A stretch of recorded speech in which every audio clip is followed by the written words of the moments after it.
Budget అంటే upcoming financial ఇయర్‌కి ఎస్టిమేటెడ్‌గా మనం కొన్ని ఎక్స్‌పెన్సెస్, రెవెన్యూస్ ముందే ఎస్టిమేట్ చేసి ఒక స్టేట్మెంట్ ఫామ్‌లో ప్రిపేర్ చేసిందే బడ్జెట్. ఫైనాన్షియల్ ఇయర్ అంటే ఏంటంటే 12 మంత్ పీరియడ్ ఉంటుంది. ఇది ఏప్రిల్ 1 నుంచి మార్చి 31 వరకు ఇండియాలో ఒక ఫైనాన్షియల్ ఇయర్ అని చెప్తారు. ఎలా గుర్తుంచుకుంటాం అంటే ఏతో స్టార్ట్ అవుద్దని. ఏ ఎలాగో 1 కదా ఆల్ఫాబెట్స్‌లో. ఏప్రిల్ 1 నుంచి మార్చి 31 వరకు ఇండియాలో ఫైనాన్షియల్ ఇయర్. అయితే బడ్జెట్లో 2 అకౌంట్స్ ఉంటాయి. ఒకటి రెవెన్యూ, నెక్స్ట్ క్యాపిటల్. ఇక్కడ ఈ రెండు ఇలా బట్టి కొట్టకుండా ఈజీగా ఎలా గుర్తుపెట్టుకోవాలంటే ఏవి ఎందులోకి వస్తాయని ఈజీగా చెప్తాను. ఫస్ట్ రెవెన్యూ అంటే అదొక మ్యాటర్ ఆఫ్ డ్యూటీగా, రైట్గా ఎక్స్పెండిచరు, రిసిప్ట్స్ ఉంటాయి ఇక్కడ. అదే క్యాపిటల్ అయితే లైబిలిటీస్ అయినా తగ్గుతాయి, అసెట్స్ అయినా క్రియేట్ అవుతాయి. ఇది క్యాపిటల్లో. ఇప్పుడు ఎలా గుర్తుంచుకుంటామంటే అది లయబిలిటీ అంటే ఏంటి తెలుసు అసలు? అంటే అప్పులు మనం ఏమైనా తీర్చాల్సి ఉంటే అవి లయబిలిటీస్. అసెట్స్ అంటే ఆస్తులు. ఇవి అవి ఏ రెవెన్యూకి, క్యాపిటల్కి ఎలా చెప్తామంటే ఏవైనా లయబిలిటీ క్రియేట్ అయినా అంటే మనం అప్పు ఎక్కడైనా చేస్తున్నా, అంటే లోన్ తీసుకున్నా, డెప్ట్ తీసుకున్నా, బారో చేసినా ఎక్కడి నుంచైనా అది లయబిలిటీలోకి వస్తుంది. అసెట్స్ అంటే ఆస్తులు క్రియేషన్ అయినా అవి కోల్పోవడమైనా ఇవి క్యాపిటల్లోకి వస్తాయి. రెవెన్యూలోకి అసెట్స్, లయబిలిటీస్ అసలు ఏమి ఇక్కడ అంత దాని ఇంపాక్టే ఇక్కడ ఉండదు అసలు. రెవెన్యూలో అసెట్స్, లయబిలిటీస్ ఇంపాక్ట్ ఉండదు. అయితే రెవెన్యూలో ఏంటని చెప్పాను, as a matter of duty or as a matter of right. ఇప్పుడు చూడండి, జనరల్గా రెవెన్యూ, క్యాపిటల్ మళ్ళీ 2 సబ్ టైప్స్. ఎందుకంటే ఇన్కమింగ్, అవుట్ గోయింగ్ రెండు ఉంటాయి కదా బడ్జెట్లో. అయితే రిసిప్ట్స్ అంటే రిసీవ్ చేసుకోవడం అంటే ఇన్కమింగ్, ఎక్స్పెండిచర్ అంటే ఖర్చు పెట్టడం అంటే అవుట్ గోయింగ్ మనీ. ఇక్కడ మనీ వస్తుందా లేదా అనేది ఫస్ట్ చూసుకోవాలి. అది వస్తుంది అంటే గవర్నమెంట్కి, గవర్నమెంట్కి వస్తుంది అంటే అది రిసిప్ట్స్లోకి వస్తుంది. అది గవర్నమెంట్ నుంచి పే చేస్తున్నాము అంటే, గవర్నమెంట్ పే చేస్తుంది అంటే, గవర్నమెంట్ ఖర్చు పెడుతుంది అంటే అది ఎక్స్పెండిచర్లోకి వస్తుంది. అంటే గవర్నమెంట్ మనీ లాస్ అవుతుంది, ఆ గవర్నమెంట్ నుంచి మనీ అవుట్ గోయింగ్ అవుతుంది అని. ఇది ఎక్స్పెండిచర్. ఇప్పుడు రెవెన్యూ చూద్దాం. రెవెన్యూ రిసిప్ట్స్లో ఫస్ట్ ఇంకా 2 టైప్స్ ఉంటాయి, tax, non tax. Tax receipts, non tax receipts ఉంటాయి.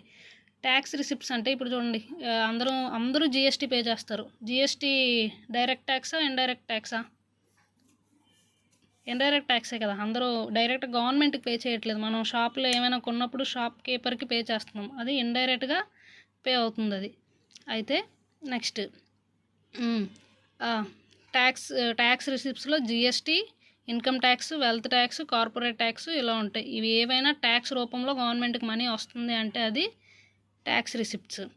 ఇప్పుడు నాన్ ట్యాక్స్ నుంచి కాకుండా వేరే విధంగా గవర్నమెంట్కి అమౌంట్ వస్తుంది. అంటే ఇప్పుడు గవర్నమెంట్ కంపెనీలకి లోన్లు ఇస్తుంది, దాని నుంచి కంపెనీలు ఇంట్రెస్ట్ పే చేస్తారు. అది రిసీవింగే కదా గవర్నమెంట్కి.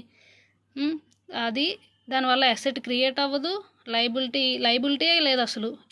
ఈ అమౌంట్ వస్తుంది కదా అని అసెట్ క్రియేట్ చేస్తారంటే దీని నుంచి డైరెక్ట్గా అసెట్స్ క్రియేట్ చేయరు. సో ఇంట్రెస్ట్ గవర్నమెంట్ ఇచ్చిన లోన్స్కి గవర్నమెంట్కి ఇంట్రెస్ట్ వస్తే అది నాన్ ట్యాక్స్ రిసిప్ట్స్. మళ్ళీ ప్రాఫిట్స్, ఎక్కడైనా గవర్నమెంట్ షేర్స్కి డివిడెండ్ ప్రాఫిట్స్ వచ్చాయనుకోండి, అది కూడా నాన్ ట్యాక్స్ రిసిప్ట్స్. రెవెన్యూలోకి వస్తుంది, ఇక్కడ బాగా గుర్తుంచుకోవాలి. ఎందుకంటే ఇక్కడ లయబిలిటీ కానీ అసెట్ కానీ ఏమీ ఇంపాక్ట్ లేదు. Next grants from foreign countries ఏమైనా గ్రాంట్స్ ఇస్తే అది కూడా, గ్రాంట్ అంటే ఏంటి, జనరల్గా గిఫ్ట్ అలాగా. సో దానివల్ల కూడా అసెట్, లయబిలిటీ ఏం క్రియేట్ అవ్వవు. ఇది గ్రాంట్స్ కూడా ఎందులోకి వస్తాయి, నాన్ ట్యాక్స్ రిసిప్ట్స్లోకి వస్తాయి. నెక్స్ట్ది రెవెన్యూ ఎక్స్పెండిచర్. ఇక్కడ ఏంటంటే ఎక్స్పెండ్ చేస్తుంది గవర్నమెంట్. ఎలాగా, శాలరీస్ ఇస్తుంది, పెన్షన్స్ ఇస్తుంది. మళ్ళీ గవర్నమెంట్ తీసుకున్న లోన్స్, గవర్నమెంట్ ఇచ్చింది కాదు, ఇక్కడ గవర్నమెంట్ లోన్స్ తీసుకుంటుంది కదా బ్యాంకుల నుంచి, అది వాటికి ఇంట్రెస్ట్ పే చేయడం, గవర్నమెంట్ పే చేస్తుంది ఇక్కడ ఇంట్రెస్ట్. సో ఇది ఎందులోకి వస్తుంది, అవుట్ గోయింగ్ కదా మనీ. శాలరీస్ గవర్నమెంట్ నుంచే వెళ్తాయి, పెన్షన్స్ కూడా గవర్నమెంట్ అవుట్ గోయింగే, ఇంట్రెస్ట్ పేమెంట్స్ కూడా గవర్నమెంట్ తీసుకున్న లోన్స్కి. ఇది కూడా రెవెన్యూ ఎక్స్పెండిచర్లోకి వస్తుంది. Next capital expenditure. ఇక్కడ బాగా గుర్తుంచుకోవాలి, అసెట్, లయబిలిటీ గుర్తుపెట్టుకోవాలి ఇక్కడ.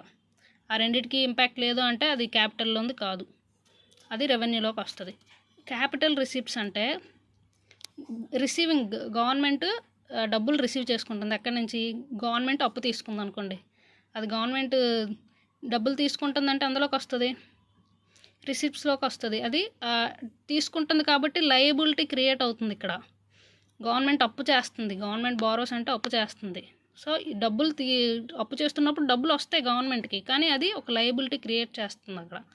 Next shelling of shares. ఇక్కడ ఏంటంటే దాని దగ్గర ఉన్న ఆస్తులను అమ్ముకుంటుంది గవర్నమెంట్, షేర్స్ని అమ్మేస్తుంది. అమ్మినప్పుడు డబ్బులు వస్తున్నాయి, కానీ ఇక్కడ అసెట్స్ అనేవి తగ్గిపోతున్నాయి, అంతే కదా. షేర్స్ అనేవి అసెట్సే కదా, అమ్మేయడం వల్ల డబ్బులు అయితే వస్తాయి, రిసీవింగే, రిసీప్ట్స్లోకి వస్తుంది. కానీ ఏమవుతుంది, ఇక్కడ రిసీవ్ చేసుకుంటుంది కదా, అసెట్స్ అనేవి తగ్గుతున్నాయి. సో ఇది ఎందులోకి వస్తుంది? క్యాపిటల్ రిసిప్ట్లోకి వస్తుంది.